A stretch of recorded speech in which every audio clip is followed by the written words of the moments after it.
آ جائے گا طیبہ سے بلاوا بھی کسی روز، ہر وقت مدینے کی دعا مانگ، ارے مانگ۔ حاجی مشتاق ماشاءاللہ بہت خوبیوں کے حامل تھے، جو میں نے ان کو کلوزلی دیکھا کچھ وہ عرض کروں گا، اور اس سے پہلے ایک بات یہ عرض کرتا ہوں کہ میں کراچی سے فیصل آباد آ رہا تھا، کراچی ایئرپورٹ پر ایک صاحب سے ملاقات ہوئی، بڑی محبت سے آگے بڑھ کر ملے اور کہنے لگے کہ ہمارے ہاں مسجد میں حاجی مشتاق تشریف لائے تھے، نعت خوانی بھی کی تھی اور نذرانے بہت ملے، نوٹوں کا ڈھیر لگ گیا، مگر ماشاءاللہ حاجی مشتاق نے وہ سارے نوٹ جو نذرانہ ملا تھا وہ امام صاحب کو پیش کر دیا کہ میں نے قبول کیا، اب امام صاحب کو نذرانہ پیش کرتا ہوں۔ اللہ اکبر۔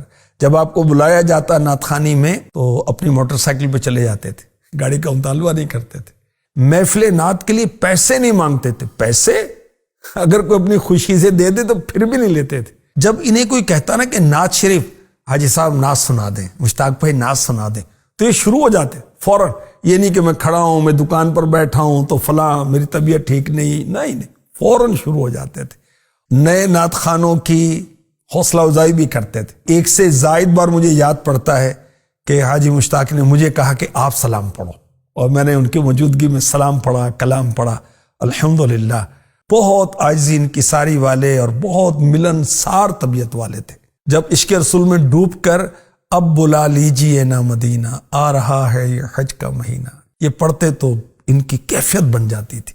18 رمضان 1386 سنی ہجری 1 جنوری 1967 میں بنو KPK پاکستان میں آپ کی ولادت ہوئی، کچھ عرصہ فیصل آباد رہے، پھر کراچی میں سکونت اختیار کی۔ قرآن پاک ناظرہ پڑھنے کے بعد 8 پارے آپ نے حفظ کیے، درس نظامی میں داخلہ لیا، 4 سال پڑھا اور تنظیمی مصروفیات کی وجہ سے سلسلہ تعلیم جاری نہ رہ سکا۔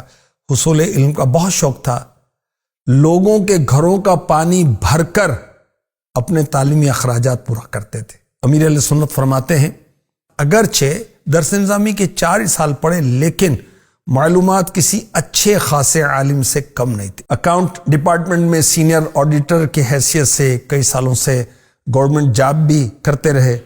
پھر دعوت اسلامی کے دینی ماحول میں آنے کے بعد جنوری 2000 میں کراچی کے نگران اور پھر اکتوبر 2000 میں دعوت اسلامی کی مرکزی مجلس شورا کے نگران بنے۔ جب آپ کا اعلان ہوا بطور نگران شورا تو آپ نے بہت اشک باری کی، کیونکہ آپ کو منصب کی طلب نہیں تھی، بہت باصلاحیت تھے، اردو، سندھی، پنجابی، پشتو، میمنی، سرائکی، انگلش 6 زبانیں جانتے تھے۔ حاجی مشتاق کا شمار بھی ان خوش نصیب مریدوں میں ہوتا ہے کہ جن سے پیر و مرشد محبت کرتے ہیں۔ آپ ہاسپٹل میں زیر علاج تھے، حالت تشویشناک تھی، امیر اہل سنت کراچی تشریف لائے بیرون ملک سے تو راستے میں کلام لکھا، ہاسپٹل پہنچ کر رو رو کر مرید کی صحت کے لیے دعائیں کی۔ آخری وقت آیا، طبیعت خراب ہونے لگی تو آپ نے حکم دیا کہ میرا رخ، میرا چہرہ قبلے کی طرف کر دیا جائے۔ آنکھیں بند کیے، درود و سلام پڑھتے رہے اور کافی دیر تک یہ سلسلہ رہا۔ بلند آواز سے کلمہ طیبہ پڑھتے پڑھتے آپ کا انتقال ہوا 29 شعبان 1423 ہجری بمطابق 5 نومبر 2002 صبح 8:15 اور 8:30 کے درمیان۔ اللہ پاک کی ان پر کروڑوں رحمتیں ہوں، ان کے صدقے ہماری بے حساب مغفرت ہو، اللہم آمین۔